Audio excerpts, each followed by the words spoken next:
The Tom Woods Show, episode 2152. Hey everybody, Tom Woods here.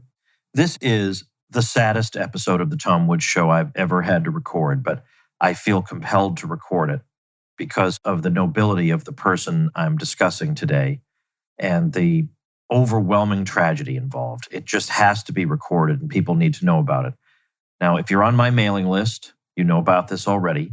Or if you read my blog, which I post on from time to time at tomwoods.com, or on my social media, you already know about this. But I'm going to be adding a lot more information in this episode than I had in any of those postings. But you will recall, if you're a longtime listener of the Tom Woods Show, as a matter of fact, as recently as December 2021, I had Gret on the program a number of times, going all the way back to 2016, when he was but a lad of 26 who had just lived in Malawi, the poorest country in the world, for 3 years out of a desire to serve the poor. And it was with some regret that he returned to the United States from Malawi, where he would have preferred to stay. But he had in mind an idea for revolutionizing the way international philanthropy is undertaken. And that took shape in the form of his app called DonorSee, DonorSee. You can get it on your phone, or you can use it at DonorSee.com on a computer if you like. And the idea of it is that a donor will actually see the results of contributions made to the various projects presented for your consideration on that platform. So these are very often micro projects, like this one person needs this device to be able to hear, or this person will be able to see for the very first time, or this person needs a house. And when you make your contribution, you wait and you receive a video update showing you the results of your contributions. You see the person living in the house. You get video footage of somebody being able to enjoy sight for the first time. It's an amazing thing. And Gret poured himself into this. It wasn't bureaucratic. It wasn't government to government, because Goliere was a free market guy who studied at Grove City College, and he knew that international development aid from one country to another was not the path to prosperity for the developing world. It never has been, and it's not going to suddenly start. It's got to be people helping people. No third parties, no intermediaries, or at least no government third parties. And if there are third parties, they're all vetted and monitored, and every dollar is accounted for. None of these giant aid agencies where you have no idea where your money goes. So what makes this a sad story? On Friday, June 24th of this year, 2022, Gret was shot to death in his home in Fairfax, Virginia. There hadn't been a murder in Fairfax in, depending on accounts, 13 or 14 years. And suddenly Gret was killed. He leaves behind a wife and 2 children under age 2. It's devastating beyond belief. I just emailed with him last week. He was telling me about his new plans. In fact, I'm going to share with you what he wrote about that in a few minutes. But Gret is gone at age 32. And he did more in his 32 years than some of us would be able to do in 320. I don't know what to say about this other than I've helped to raise money for his family. I think my folks brought in about $30,000 for his family over the past couple of days. But the whole thing is shocking. And I can't speculate right now. I don't really have any grounds for it, but I'll say I don't think this is random. I don't see how something like this is random. I don't think anything was stolen. You don't just get shot to death in your house in Fairfax, Virginia, in your bed at random, just like that, for no reason. I don't know what's going on here, but something is very, very fishy about this. Anyway, I want to spend this episode, though, talking about his work and the ideas behind his work. I've used DonorSee with my own children. At Christmas time several years ago, in particular, we started doing it, where we would find, because obviously my children, none of them were twins, so they're all different ages, we would find a child who was the same age as each of my daughters. And so each daughter would help a child who was her age in some way. And there were all different projects that we could choose. And we would do that. And then we would get a video or photos showing the people getting the exact thing that we sent them. And then, of course, early on, I think after the first time Gret was on the show notes page, tomwoods.com/2152, I will, of course, post all the Gret Goliere episodes. We helped a woman in Malawi who had many challenges and children with special needs who needed a house. And we got it built for her. And Gret used to call it the Tom Woods house. And she made a video where she was holding up a sign thanking all the people by name who contributed to build this house. We get to see her walking around in it. It's unbelievable. Just an amazing thing that this guy did. When he went to Haiti, shortly after his first appearance with me, he wrote me an email and he said, "Hi, Tom. I just got back from my time in Haiti. I'm proud to say that aid from DonorSee reached the vulnerable people faster than any of the major aid organizations. Your podcast was such a big hit and has really helped to get DonorSee kickstarted." And then, of course, I had him on. I've had him on, as I say, a bunch of times, but I had to have him on to talk about lockdowns. I knew he would be good on this because he cares about vulnerable people. Unlike the lizard people who rule over us, he cares about vulnerable people. And he wrote to say this to me. And after he wrote this, I said, "Yeah, you got to come back on. We have to talk about this." He said, "I've been following this situation closely. Countries like Kenya, Sierra Leone, Uganda, Liberia, Sudan have locked down their citizens. For them, lockdowns are a death sentence. 85% of these countries live hand to mouth. They only make enough money in a day to feed their families for that day. So what do you think will happen when they're prevented from earning for weeks and months at a time? They were already living on the knife's edge of survival before this." I was glad to be able to make various connections for Gret. I knew somebody over at National Review, and obviously I don't totally see eye to eye with National Review, but you can put all that aside with something as important as this, and I was able to get a nice article about Gret and his app written in National Review. And I just wrote to the author of that article to tell him the terrible news, and he's as shocked as you and I are. But in that article, the author, Kevin Williamson, talked about something that Gret also talked to me about in an episode, which was what happened with the Peace Corps. January 26, 2017, the Peace Corps issued a ban preventing their volunteers from using DonorSee. So let me read you a little excerpt from Kevin Williamson's National Review article. "The premise of DonorSee is straightforward. A trusted aid worker or local source identifies a problem. This little girl has been attacked by a crocodile. That one is deaf and needs a bone conductor hearing aid, and puts up a request for funding, often in the low hundreds of dollars range. Donors transfer funds, and a short time later, possibly within minutes or hours, the donors get a video of a patched up girl returning to her family, or of a little girl hearing for the first time. That is the sort of thing that will get you fired from the Peace Corps."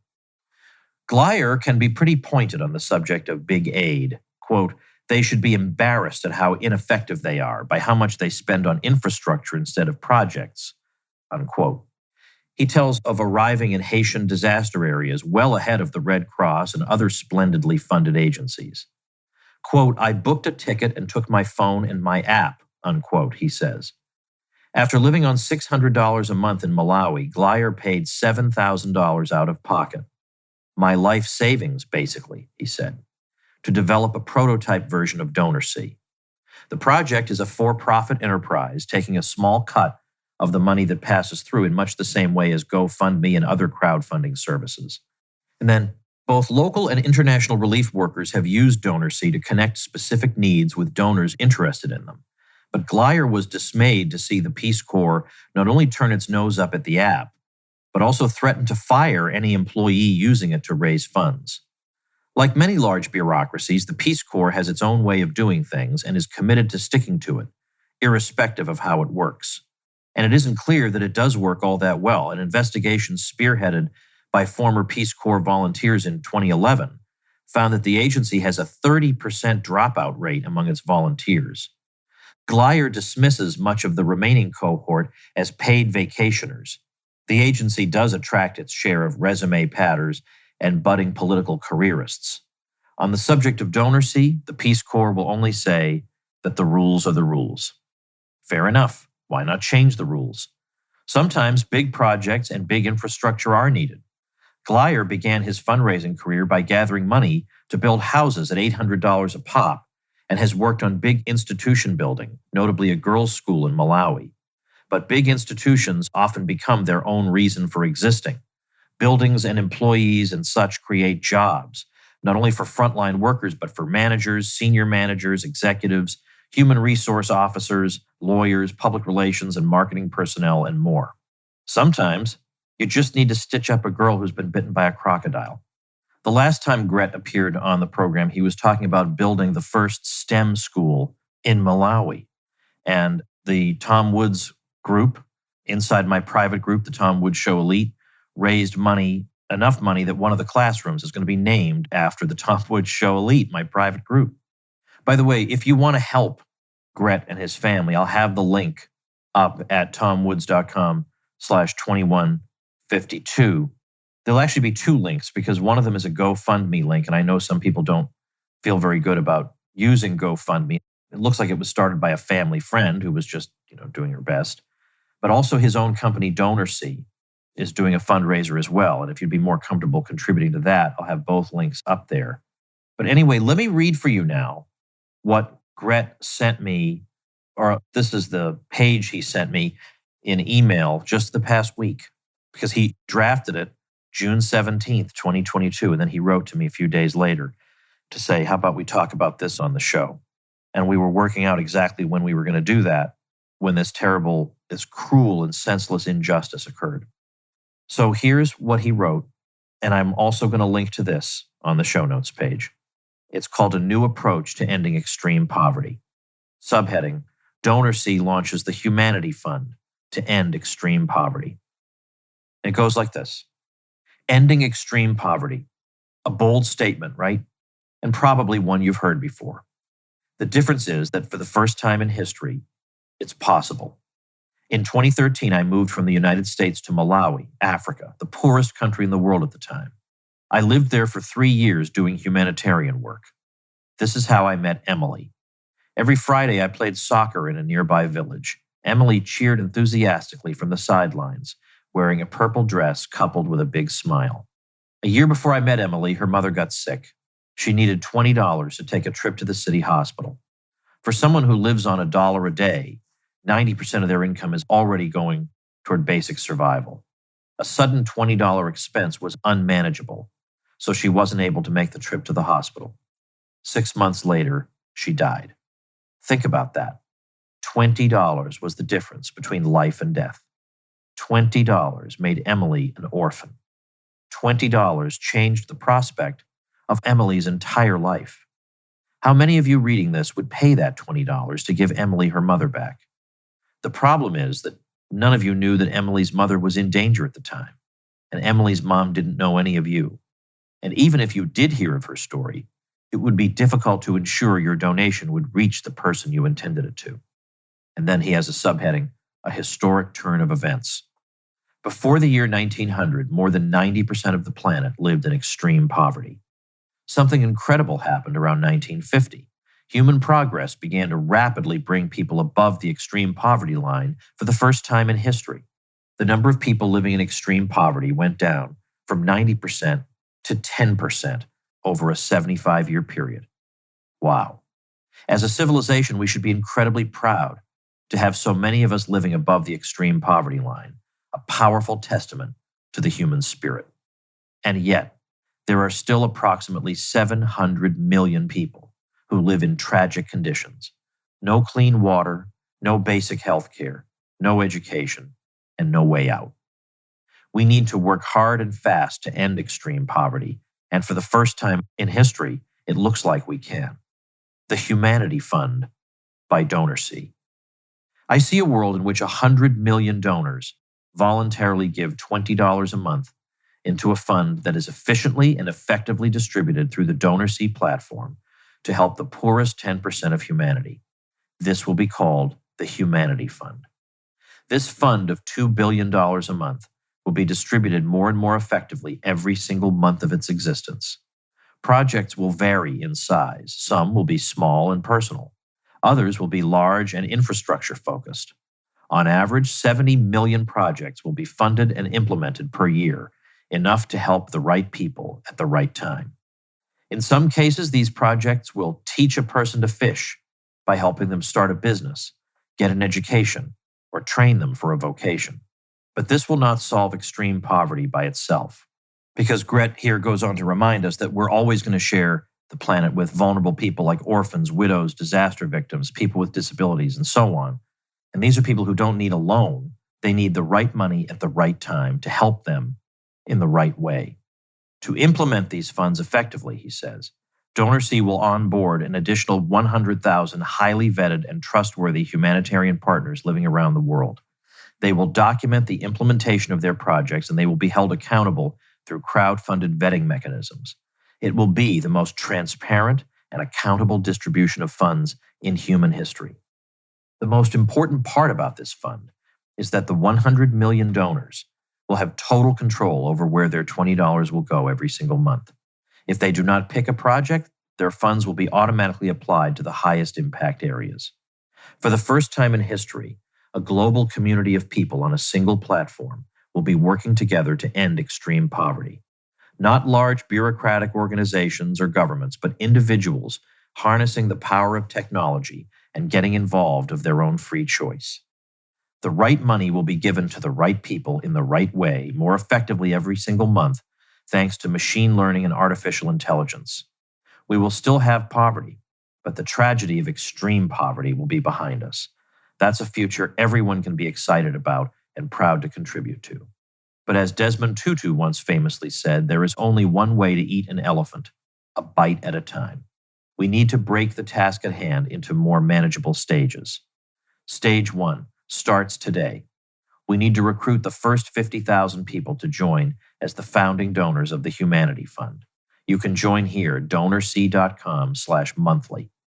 We also need your help in getting the word out. Please share this post widely and send it to your favorite influencer. Stage 2 starts the day we reach 50,000 monthly donors. Here, the global community of donors and nonprofits is more fully expressed. Effective deployment of increased amounts of capital while maintaining trust, transparency, and accountability will be a major priority for the team. Stage 3 starts the day we reach 1 million monthly donors. Our donors will be deploying hundreds of millions of dollars a year. We will be sending out over 1 million video updates annually to show our donors the progress of our collective mission. Stage 4 starts when we reach the goal of 100 million monthly donors. A very important day where extreme poverty, the way we know it, will end. Because of influences such as war and natural disasters, there will always be people on our planet who will need help. This stage will live on as a constant support for the world's most vulnerable. Think back to the story of Emily's mom. She didn't need tens of thousands of dollars. What she needed was $20 at the exact right moment. If she had that $20, she would be alive today, and Emily would not be an orphan. Over 1 million lives could be saved this month if they were properly connected to the right people, but they are not. The concept for the Humanity Fund came from the success of the organization I founded, DonorSee. Our global community giving platform gets money to people more effectively than large bureaucratic alternatives. At DonorSee, we help you fight extreme poverty by allowing you to pick projects posted by a network of hundreds of humanitarian partners around the world. We work only with highly vetted, on-the-ground partners who truly understand the issues and needs, so you can donate with confidence, knowing that it will have a transformational impact. When you give, you get a video update on every donation, showing you exactly how your donation has been used. Some of the projects are small, like $360 to provide Clement with a wheelchair. And some of the projects are larger, like $450,000 to build the first STEM school in Malawi. And by the way, I'll just note that that project was indeed fully funded. Our platform has provided the most efficiently distributed and well-documented use of funds in the history of charity. And there is one major key that has unlocked this success: donor happiness. Ironically, the key to ending one of the world's biggest tragedies is happiness. We've seen time and again that happy donors make the biggest impact. When people donate from a place of guilt or a feeling of pressure, they tend to get fatigued and stop giving. But when you give them a really amazing donor experience, they come back to give more. They tell their friends, and they become more educated and intentional with their giving. Happy donors are the best way to make sure funds are applied effectively. It is also the best way to recruit more donors. This is how we will end extreme poverty together. Ending extreme poverty is a Herculean task. That said, there is still a lot of exciting progress to be made on our journey to ending it. Today, in the 21st century, approximately 700 million people are living in conditions that are too inhumane to comprehend. Over 1 million people are dying needlessly every month. We can and should work hard to stop this. It is a worthy mission, and we will throw the world's biggest party the day it no longer affects humanity. When you join today, you will begin the incredibly exciting work of bringing people out of extreme poverty. You will send hope and prosperity around the world when you become a founding donor. To get started, go to DonorSee.com/monthly. You are needed to accomplish this mission. That's Gret Goliere. So I'm going to urge you to do one of two things or both. Number one, help out that family if you can. I'll have a link to that. And check out DonorSee and give a little something to somebody in Gret's memory. You'll love using it. It's an amazing thing. Imagine that. Not that much money, and you transform somebody's life to the point where you get a video that is going to bring you to tears. Why not do that? So DonorSee.com, or you can go to whatever app store you use and just type DonorSee, and you get it right on your phone, and you can go ahead and start doing it. So I don't know what else to say other than, Gret, you accomplished more than almost any of us ever will in a short period of time. We're all weeping at the premature end to your well-lived life, and we'll work to make sure that we carry on what you started and that the people you inspired in your memory will push forward to bring about that world you long to see.